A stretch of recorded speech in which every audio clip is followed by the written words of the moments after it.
Hi, Allie with the Potomac Bead Company, and I'm showing you how to do our twin bracelet, which is actually based on a twin peyote. To do the bracelet, you're going to be using one tube of twin beads, and the twin beads are made by Preciosa. They're an oval bead with 2 holes. You're also going to be using a size 8 seed bead and a threaded needle, and also 0.006 wildfire beading thread. So what I've done is I've pre-strung about 80 of the Preciosa beads onto a thread with a stop bead, and what this does is creates an up-down little pattern. I'm going to be taking advantage of that pattern to make this go a little quicker, and what I'm going to be doing is basically filling in the gaps that you see both up and down with a Preciosa bead. I'm going to concentrate on the bottom row here, and then I'm going to go back and do the top row. To start out, I'm going to sew through my last bead, and I'm sewing through the bottom hole when I've already sewed through the top. Give it a little tight pull.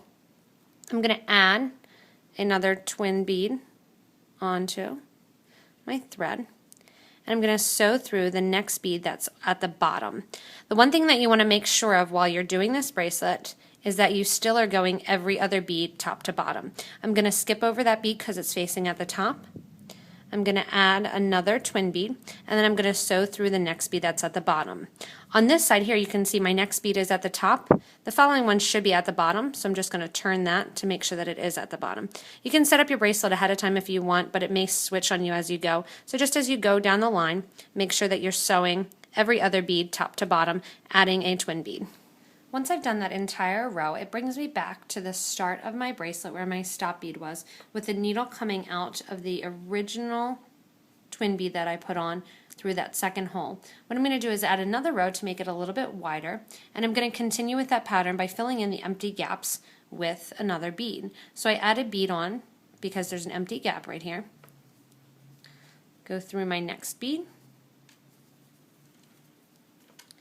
add another twin,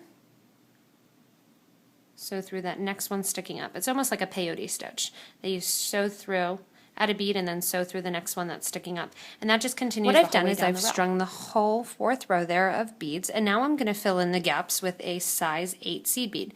So I just pick up a seed bead, sew through my row, pick up another seed bead, continue the whole way along the bottom, up to the top, and the whole way along the top.